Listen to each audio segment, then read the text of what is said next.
Welcome back to Reading Bear. Today, we will take a look at some new Pori Wrench stories. And if you enjoyed my content, please don't forget to subscribe to my channel and post some bear emojis in the comments. Let's go! First one is titled, Screw Me Out of $1,500, Good Luck Finding Someone Else to Do the Work.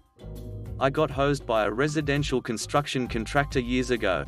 We'll call him Mark. I'd done 3 projects for Mark prior to this one and had no issues. For this project, Mark wanted plans for a remodel and add-on based off some photos and hand sketches. It was about $1,500 in work, which was a lot at the time. I delivered the first draft. Mark was quite happy with the result and would be consulting with the client over revisions or acceptance. He said he would get back to me as soon as he had some news about the project.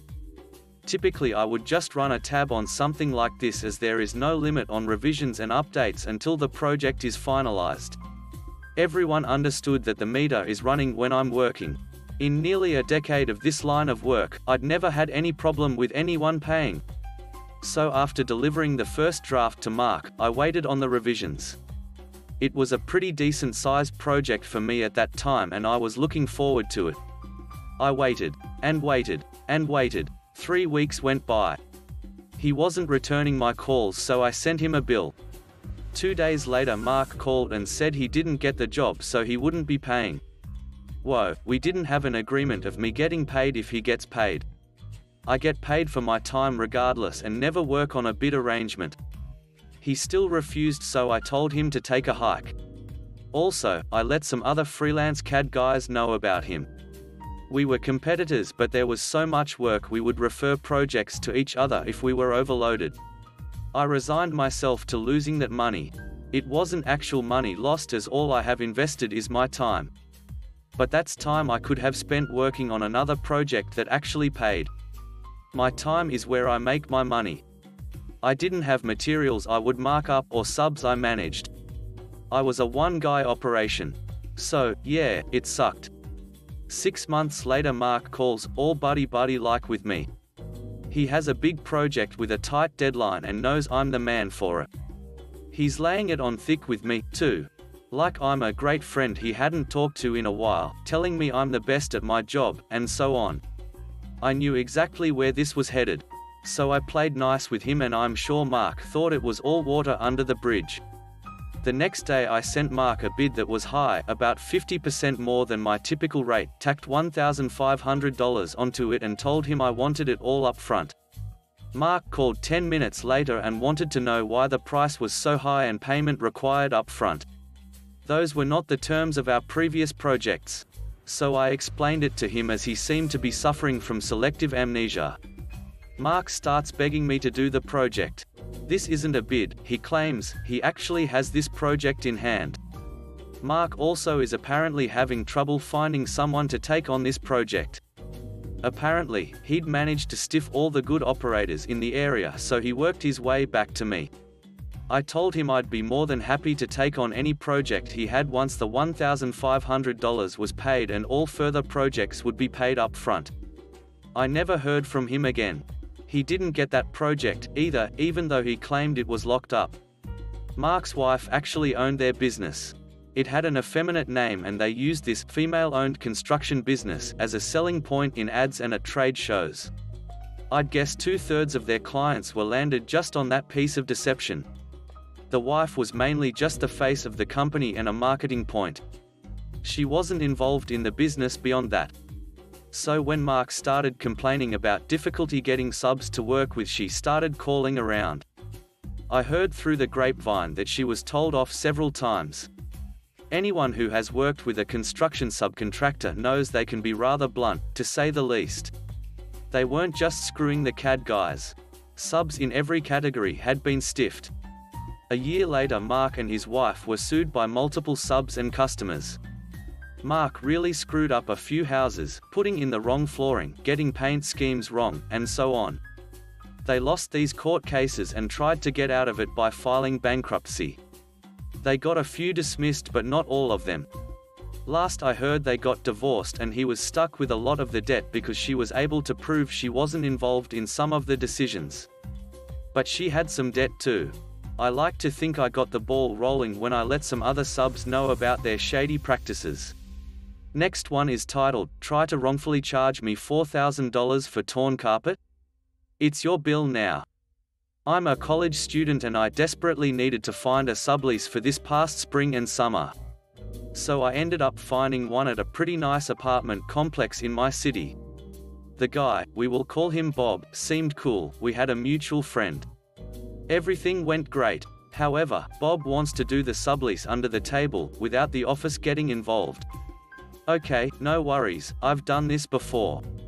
It's a 4 quarters with 3 other male roommates. This is important for later. I have a 2-year hound mix. She's a great dog, but she gets terrible anxiety during thunderstorms. One day, I'm at work and we have probably the biggest thunderstorm we've had this year. She flips out and tears up the edges of the carpet to my room. My dad has a guy who came and did an estimate of the damages.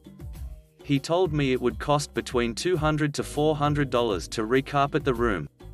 Cool, no problem. I can afford that. Bob sees the damages and I tell him I'll cover all the damages caused by her. Anyways, I move out in July. A month passes. I'm on vacation with my family. And this motherducker Bob decides to call my dad and mum repeatedly. Then his mum calls them. I have no idea how they even got my parents' numbers. They tell my parents that the apartment complex is charging them $4,000 to carpet a 10x10 room. That I have until the end of September to pay it or they will take me to court. My dad is upset because he knows the damages shouldn't cost that much. He contacts the leasing officers and asks them for a breakdown of the damages. I don't know, but he managed to get them to tell him. The carpet damage in my room only cost $273. All the other charges were for damages the original tenant and his roommates did. So we contact Bob and he is saying that the other 3 roommates were supporting his claim that my dog had caused all the damages in the house. Firstly, can someone please explain to me how it's my dog's fault that they caused a bottle of wine to explode on the ceiling of the kitchen? Or how she managed to destroy the dishwasher? Or one of the guys' bathtubs? My mum calls her lawyer. My parents, the lawyer, and I have a little powwow. I never signed any document making me an official resident of the apartment. Therefore, I wasn't liable for any damages whatsoever. However, because I'm not in a hole, I was still willing to pay for the carpet damage. We contact Bob and he refuses the offer of payment. His mum says that she wants me to pay for everything. But no, I'm not going to. Because I am petty though, I contacted the leasing office. I gave them all the documentation, agreement for me to live there, payment history to him, all of it, of me living there. And now, the office is not only charging Bob and the other roommates the $4,000, but they are also suing for a breach of contract because he had an illegal tenant. Should've just taken the $273, dude. Next one is titled, Shaft Me Out of Hundreds of Dollars? Hope you're ready for court. Last year I lived with my then girlfriend. This turned out to be a huge mistake.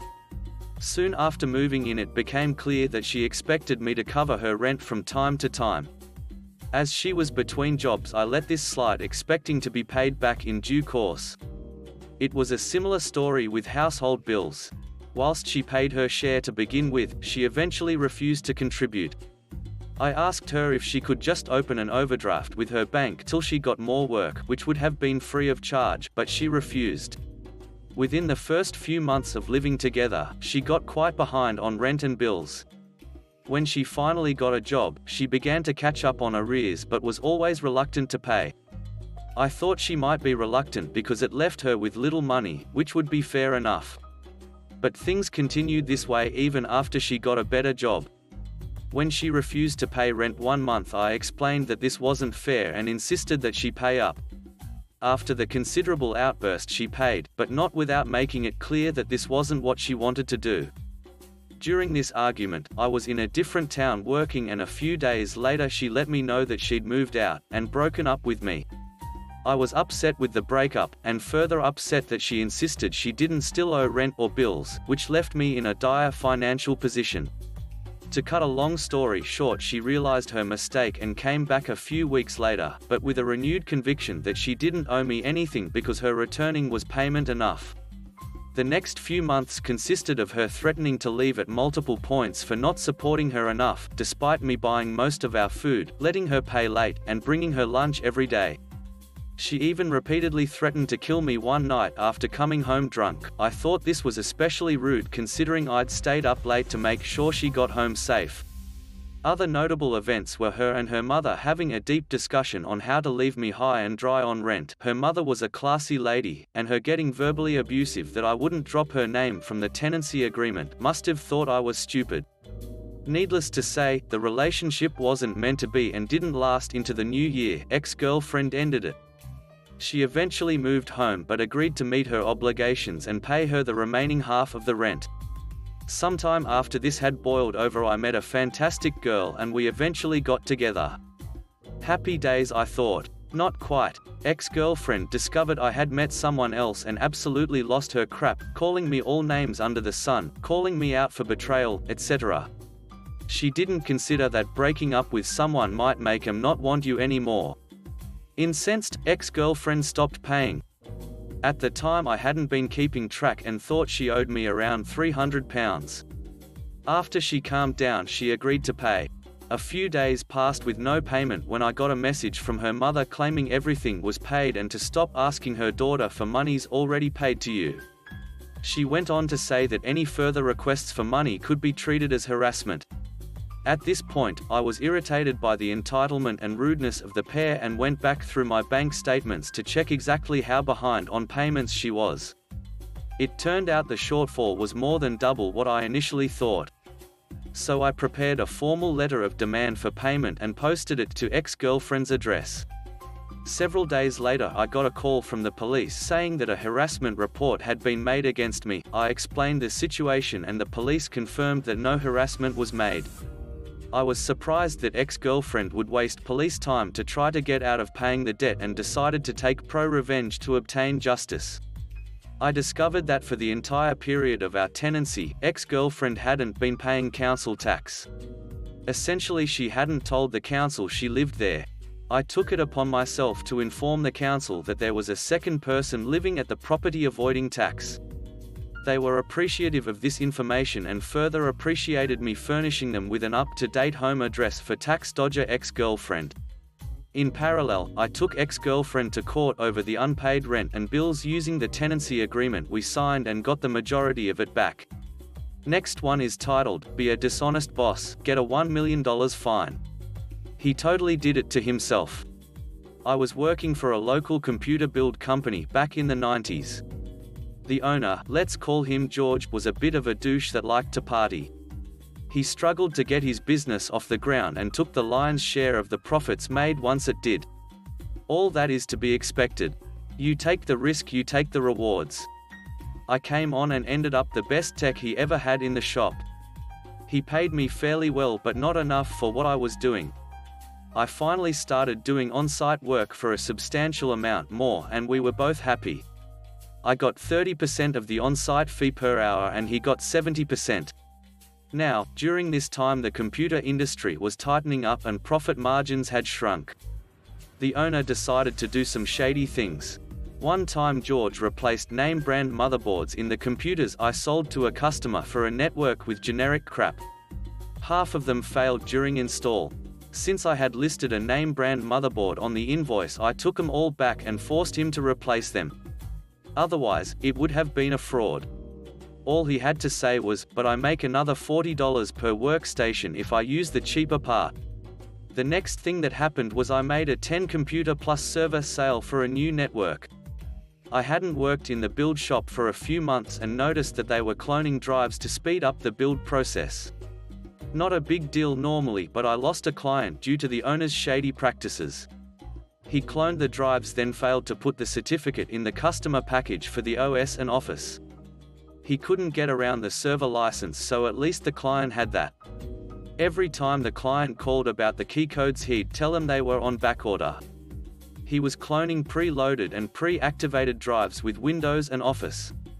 I finally got tired of it and walked over to where the software was kept and took the licenses to the client. I had noticed the cabinet was unlocked, so took matters into my own hand.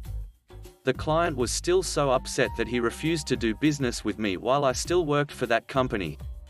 George saw me and accused me of stealing. I looked at him and said, "I'm getting what the client paid for and taking it to them. I'll make sure I have them sign a receipt for the software you seem to have forgotten to include in their purchase." After that, I started to pay attention to what was going on in the shop. I insisted on software before I even left the building with a client's systems. Piracy got worse and worse. Now during this time, I was making about $50,000 a year from that 30%, so George was clearing at least that much off his 70% even after taxes, etc. One day he comes to me and says, "I think I have to start charging you for your cell phone." This was back in the day when if you really needed a cell phone most companies paid for it. I said, "That's fine George, but I'll want 35% of the on-site fees." To which he replied, "I was going to lower it to 25% and make you an independent contractor." I was honestly left speechless. I just walked over to the bar in the shopping center and sat down and drank beer for the better part of 2 hours.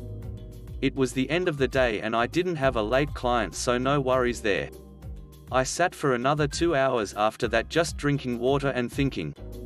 I made the decision to go my own way. If I was going to have to pay both sides of my social security, then duck George. I'd do it all myself. The next day I drove around to several of my clients. I didn't want to call them on my soon-to-be former company phone. I secured a dozen that said they would stay with me. After all, as one of my clients told me, George wasn't the one that showed up at 5 a.m. before the restaurant opened when their point-of-sale system crashed, I was. When George's shop opened, I walked in with my phone, charger, etc., found George, placed it all in his hands, said, "I quit," and walked out.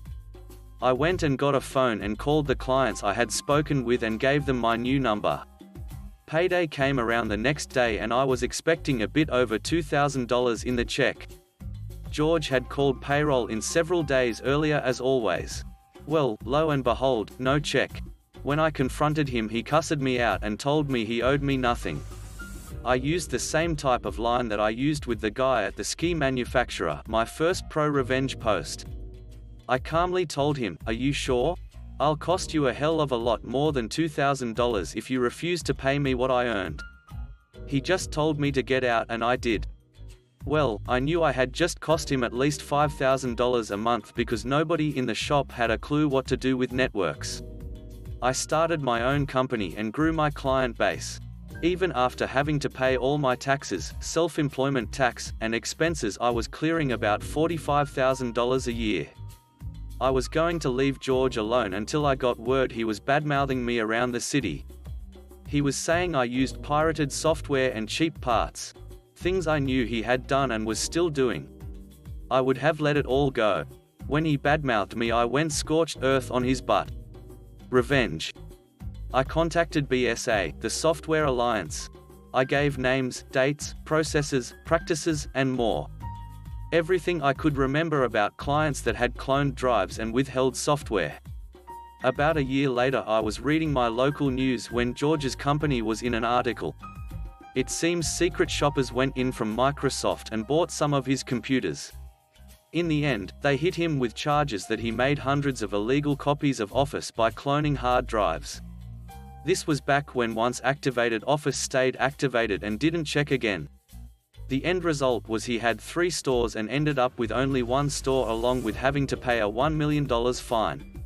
Next one is titled, "I told him he'd be changing my oil soon enough." In middle school, I had a bully, tormentor we'll call Chuck. Chuck was about 2 years older than everyone because he'd been held back twice. Chuck was a monster. Huge kid, especially since he was an 8th grader in 6th grade, and regularly tortured half the class. He picked on me most often out of the group, but everyone despised him. One day, after he grabbed me by the backpack and threw me against the lockers, I came home upset. My dad said, "Don't worry about him. Guys like that will be changing your car's oil one day." Fast forward a month or so, and we're in art class. Teacher leaves the room and Chuck starts laying into me and threatening to beat me up. I'd had enough, so replied with something like, "Fine, Chuck. I don't care. Beat me up. No one here will laugh at me because you're bigger than all of us. You can beat up anyone in the room. Who cares? Do it. No one will give a damn." At this point, the class started getting my back and laughing, yelling insults at him. I still remember him looking panicked and saying, "Shut up, I'm sick of you talking.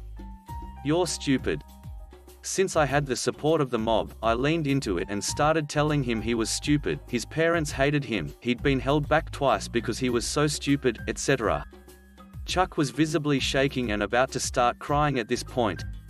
He had no power and the whole class was suddenly against him. So I went for the kill. "I don't care. You can beat us up, Chuck. You'll be changing my oil one day." After repeating my dad's line, I realized I ducked up. Chuck was about to beat the crap out of me. Thankfully, the teacher walked back in the room a few seconds later, saw the commotion about to start and sent him to the other side of the room. Fast forward about 7 to 8 years. I was in my sophomore year of college and came home for the weekend. Took my car to the Jiffy Lube for an oil change. Everything was normal, but then Chuck walks into the lobby holding my car's air filter. "Sir, this is pretty caked with dirt. Do you want a new one?" I don't think Chuck recognized me, but I realized he was literally the tech changing my oil. Seeing him as beaten down as he was, working in a hot oil change shop in early summer made me feel horrible inside. Next one is titled, "Zip Ties Led to a Very Big Mess." When I first became an electrician, an older journeyman decided to teach me not to leave my stuff laying around by taking 50+ small zip ties and encased my lineman's pliers. He was also trying to tell me I needed to buy some diagonal cutters. A sheet metal worker saw all of this go down and quietly gave me a very long, heavy-duty zip tie and suggested I put it on his truck's drive shaft so he'd spend time looking for the noise. The older journeyman didn't show up for 2 days after I put the zip tie on because his truck broke down on the way home. Apparently, the zip tie got hung up and his drive shaft, transmission yoke, pillow block, differential yoke all got destroyed, which also took out the exhaust system just after the headers, and it managed to crack the fiberglass fender dually on the passenger side. He ended up buying a new truck shortly after that, and I never told him about the zip tie. Last one is titled, "We Smashed the Windows and Headlights of His Car." Over a decade ago, when I was a teenager, we used to have bonfires out in a secret spot in the woods. One night we went out there and another group we didn't know also came through. They seemed nice and were doing their own thing most of the night. It was a big open space, so our groups stayed mostly separate. We brought 230 racks for about 6 people, so we obviously didn't end up finishing all of it. We got up and left at around 1 AM, while the other group was still there. We get out of the woods and into our car, only to immediately see 3 of the guys from the group emerges from the woods. They blocked our car off and demanded we give them our beer or they'll kick our butt. The driver laughs in the guy's face, drops into gear and peels out toward them. They jump out of the way, we get away laughing and yelling insults at the idiots. Well, we're teenagers with chips on our shoulders, and somebody has wronged us. So, we went back and smashed out every window and headlight on the main guy's decked-out VW Jetta. We later found out that he was friends with a few mutual acquaintances. He told them about the incident at a party, conveniently leaving out the fact that they attempted to rob us, and said it cost them upwards of $2,000 because they had no insurance. Our revenge was definitely way out of proportion. Thanks for listening.